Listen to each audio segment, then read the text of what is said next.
जब भी कोई व्यक्ति गौतम बुद्ध के संग में शामिल होता था तो बुद्ध उसे सबसे पहले शांत रहने के लिए कहते थे। ध्यान की अवस्था में जाने से पहले उस भिक्षु को शांत रहना सिखाया जाता था। आज के दौर में हर तरफ शोर ही शोर है। इसकी वजह से दिमाग में तनाव पैदा होना लाजमी है। ऐसे में अगर आप हर रोज कुछ देर मौन रहने का अभ्यास करते हैं तो इससे आपके तनाव पैदा होने वाले हार्मोन के लेवल में कमी आती है। इससे आपका दिमाग शांत होता है, गुस्सा नियंत्रित रहता है और तनाव बढ़ाने वाले हार्मोन का लेवल घटता है। आज के इस वीडियो में हम जानेंगे कि किन मौकों पर हमें शांत रहना है और किन मौकों पर हमें बोलना है और शांत रहने से हमारे अंदर क्या बदलाव आ सकता है। दोस्तों, संध्या काल का समय था। अपने सभी शिष्यों को बुलाते हैं और कहते हैं, कल सुबह सब लोग नदी में स्नान करने के बाद तुरंत हमारी कुटिया के सामने उपस्थित हो जाना। सभी इसी से हैरान रह जाते हैं कि हम लोगों ने कुछ गलती की है क्या, लेकिन एक दूसरे से यह कहते हैं कि हो सकता है कि गुरुजी कल सुबह कुछ अच्छी बात बताने वाले हैं। सब लोग रात को सही समय पर सो जाते हैं और सुबह उठकर सभी लोग नदी में स्नान करने के बाद वापस गुरुजी के सामने उपस्थित हो जाते हैं। गुरु कहते हैं, आज हम तुम सबको चुप रहने के फायदे के बारे में बताऊंगा। गुरु कहते हैं, इन 10 मौके जहां पर चुप रहने से होता है लाभ और बोलने से नुकसान। गुरु कहते हैं, अगर आप इन 10 मौकों पर शांत हो गए यानी मौन हो गए तो आप जो चाहेंगे वही मिल जाएगा। आपकी जिंदगी में चमत्कारिक बदलाव शुरू हो जाएंगे। जरूरत से ज्यादा बोलना या चुप रहना दोनों ही अच्छी बात नहीं है। जैसे जरूरत से ज्यादा बारिश हो जाना या फिर धूप दोनों ही दिक्कत देती है, उसी तरह अनावश्यक बोलने से भी काफी नुकसान होता है। गुरु कहते हैं कि पहला ऐसा मौका जहां पर व्यक्ति को चुप रहना चाहिए, बिना तथ्य के ना बोले। गुरु ने कहा, अगर आपके पास कोई तथ्य नहीं है तो वहां चुप रहने में ही भलाई है। चुप बैठने से दिमाग में नई कोशिकाओं का निर्माण होता है और इससे ज्ञान की वृद्धि होती है। बोलने में भलाई वही है जहां आपको किसी चीज के बारे में पूरा ज्ञान हो। अगर आप बिना तथ्य के कहीं बोलते हैं या फिर बेवजह बोलते हैं तो आपका वहां मजाक भी बन सकता है। अगर आपके पास पर्याप्त जानकारी नहीं है, ऐसी जगह पर बोलने से आपका मजाक तो बनी रहेंगी, साथ ही साथ लोगों का भरोसा भी आपसे उठने लगेगा। इसलिए ऐसी जगह पर शांत रहो जहां तुम्हें पता ना हो कि क्या बोलना है क्या नहीं। कई बार कुछ लोग ऐसे होते हैं जो हर जगह अपनी उपस्थिति बताने लगते हैं। उन्हें पता नहीं होता है कि हमें क्या बोलना है, लेकिन फिर भी बोलते जाते हैं और फिर बाद में दूसरे लोग उनके जाने के बाद उनका मजाक उड़ाते हैं। जब तक आपको उस तथ्य के बारे में अच्छा ज्ञान नहीं है, उसके बारे में पता नहीं है, तो वहां चुप रहना ही ज्यादा समझदारी है। गुरु ने कहा, दूसरा ऐसा मौका जहां पर व्यक्ति को चुप रहना चाहिए, शब्दों से न पहुंचे ठेस। अगर आपके शब्द किसी को मानसिक ठेस पहुंचा रहे हैं तो वहां चुप हो जाना चाहिए। कमजोर व्यक्ति के बारे में कुछ भी बोलकर आप महान नहीं बन सकते हैं। महान आप किसी कमजोर का साथ देने में बनेंगे। कई बार होता है, कुछ लोग अपने से छोटे व्यक्ति को भला बुरा कहते रहते हैं। सामने वाला इंसान तो कद से आपसे छोटा है, वह आपको कुछ नहीं बोलेंगे, लेकिन आप उसकी नजरों में गिरते चले जाएंगे। हो सकता है कि कल वह भी आपसे पद में बड़ा हो जाए। पद में आपसे जब वह बड़ा हो जाएगा तो आज जो रवैया आपका उसके साथ है, आने वाले समय में वह भी आपके साथ वही करेगा। आप किसी को नीचा दिखाकर बड़ा नहीं बन सकते हैं। बड़ा बनना है तो अपने से छोटे लोगों का इज्जत भी करना सीखे और साथ ही साथ बड़े लोगों का भी सम्मान करना चाहिए। लोगों को लगता है कि अगर वह अकड़ कर बोलेंगे और सामने वाले को नीचा गिराने की कोशिश करेंगे तो वह बड़े बन जाएंगे, तो यह उन सब की भूल है। बड़े होने की बजाय आप उनकी नजरों में गिरते चले जाएंगे। गुरु ने आगे कहा, इसीलिए शिष्यों, तुम सब जब भी बोलना आदर भाव से बोलना, ताकि तुम्हारी बात लोगों को अच्छी लगे। बोलने में भाई बहन, माता पिता, मित्र इत्यादि संबोधन शब्दों का इस्तेमाल जरूर करना। इससे तुम्हारी मान प्रतिष्ठा तो बढ़ेगी ही, साथ ही साथ लोगों की नजरों में तुम समझदार व्यक्ति बनते जाओगे। गुरु ने आगे कहा, तीसरा मौका जहां पर व्यक्ति को चुप रहने में ही भलाई है। क्रोध या घृणा करने वाले लोग, जब कोई अपना या सगा संबंधी आप पर क्रोध कर रहा हो, आपका अपमान कर रहा हो, तो आपको उस वक्त चुप रहना चाहिए ताकि सामने वाले का गुब्बारा पूरी तरह से फट जाए। आप यदि सही है तो उसे कतई माफीनामा गए और चुप रहकर ही सही समय का इंतजार करें। खुद आपसे माफी मांग लेगा जब उसे अपनी गलती का एहसास हो जाएगा। गुरु आगे कहते हैं कि अगर आपका कोई सगा संबंधी आप पर क्रोध कर रहा और आप उस समय शांत हैं तो यह आदर सम्मान देने की निशानी होती है। इससे ना कोई छोटा होता है और ना ही बड़ा। अगर आपको क्रोध आ रहा है तो आप या तो वहां से किसी का अनादर किए बिना चले जाएं या फिर चुप रहे। क्रोध करने से आपके रिश्ते खराब होंगे। क्रोध करने से हमेशा क्रोध करने वाले व्यक्ति का ही बुरा होता है। गुरु आगे कहते हैं कि एक बार की बात है, एक सांप जंगल से भागते हुए किसी राजा के घर में पहुंच गया। लोगों ने छेड़खानी की तो वह बहुत ही गुस्सा हो गया, जिससे घर में जो तलवार पड़ी हुई थी उसी को लपेटकर कसने लगा और धीरे धीरे उसका पूरा शरीर कट गया। ठीक उसी प्रकार हमारा गुस्सा भी हमारे शरीर को तलवार की भांति काटता रहता है।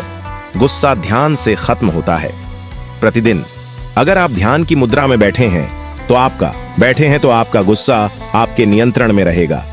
गुरु आगे कहते हैं कि यह तरीका है कि आप प्रतिदिन ध्यान का अभ्यास करें। इससे आपके शरीर में जो हार्मोन गुस्से को बढ़ावा देते हैं वह सब तुम्हारे नियंत्रण में रहेंगे, जिससे शरीर गुस्से पर आसानी तुम्हारा से काबू पा लेगा।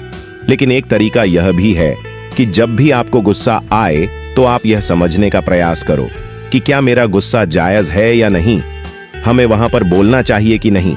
जब आप खुद इस बात का आकलन लगा पाएंगे तो आपको खुद पता चल जाएगा कि हमें गुस्सा करना चाहिए या नहीं। फिर भी आपको गुस्सा आ रहा है तो आप वहां से हटने का प्रयास करें, वहां से दूर चले जाएं। धीरे धीरे समय के साथ आपका दिमाग शांत हो जाएगा। गुरु ने कहा, चौथा, ऐसा मौका जहां पर इंसान को बहुत ही समझदारी के साथ काम लेना चाहिए, वहां पर आपको चुप रहना ही चाहिए जहां पर उस मुद्दे से आपका कोई संबंध ना हो। अगर आपका किसी मुद्दे से कोई संबंध ना हो तो वहां आपका चुप रहना बनता है।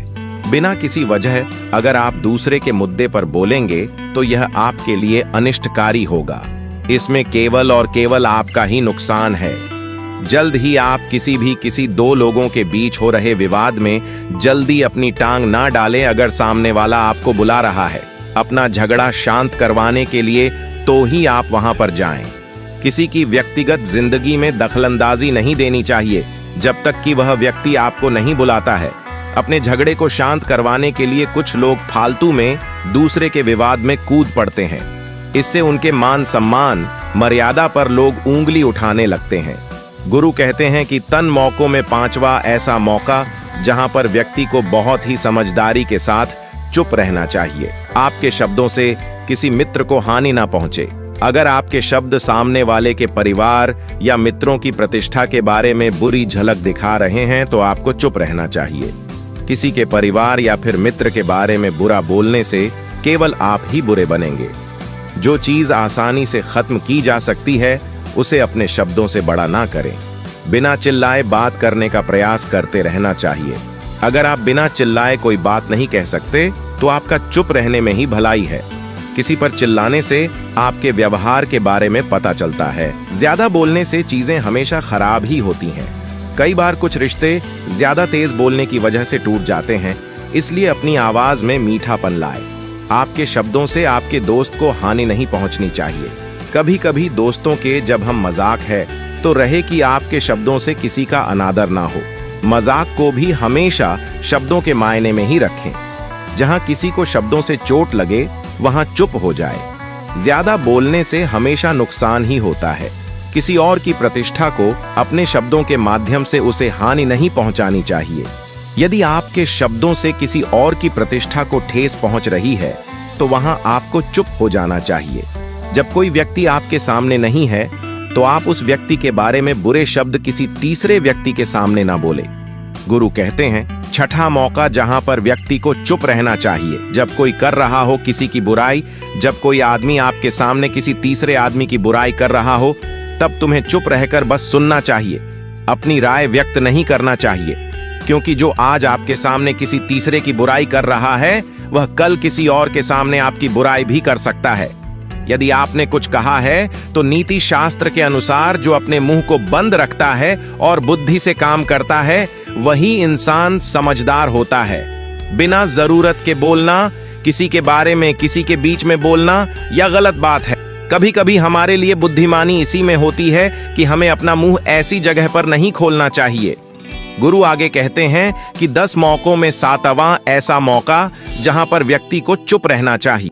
जब कोई नहीं समझे आपकी भावना, यदि आपको लग रहा है कि कोई व्यक्ति आपकी भावना, दुख या परेशानी को शब्दों में नहीं समझ रहा है, यदि आपको लग रहा है कि सामने वाला व्यक्ति आपकी भावना या दुख को या आपकी जो परेशानी है उसको वह समझ नहीं पा रहा है या समझने का प्रयास ही नहीं कर रहा है या वह आपको ध्यान से सुन ही नहीं पा रहा है, तो ऐसे व्यक्ति के सामने आप चुप ही रहे, क्योंकि ऐसे लोगों को आपकी भावना या दुख से कोई मतलब नहीं होता है। ऐसे लोगों को अपना राज बताकर आप पछताएंगे ही बाद में। इसलिए हर किसी को अपने मन की बात नहीं बतानी चाहिए। अगर आपको लग रहा है कि सामने वाला आपकी बात को नहीं समझ पा रहा है, आपकी भावनाओं को नहीं समझ पा रहा है, तो वहां पर आपको नहीं बोलना चाहिए, क्योंकि आज मैं आपका मजाक ही बन जाएगा। जब आपको लगने लगे कि सामने वाला आपकी भावनाओं को ठीक तरीके से समझ रहा है, आप जो कह रहे हैं वह ठीक से सुन रहा है, तभी आप उसे अपनी बात कहें। गुरु कहते हैं कि 8वां मौका जहां पर आपको चुप रहना चाहिए, जब कोई इंसान अपना दुख व्यक्त करे। यदि कोई इंसान अपने दुख या परेशानी को आपको बता रहा है, तो इसका मतलब यह है कि वह आपको अपना समझ रहा है।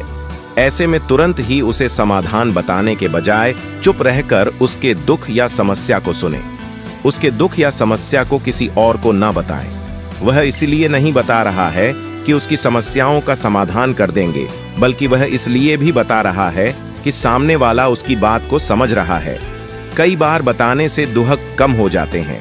आपको अपना दुहक इसलिए बता रहा होगा कि उसे लग रहा है कि आप उसकी बात को समझ रहे हैं। दुख बांटने से कम हो जाता है।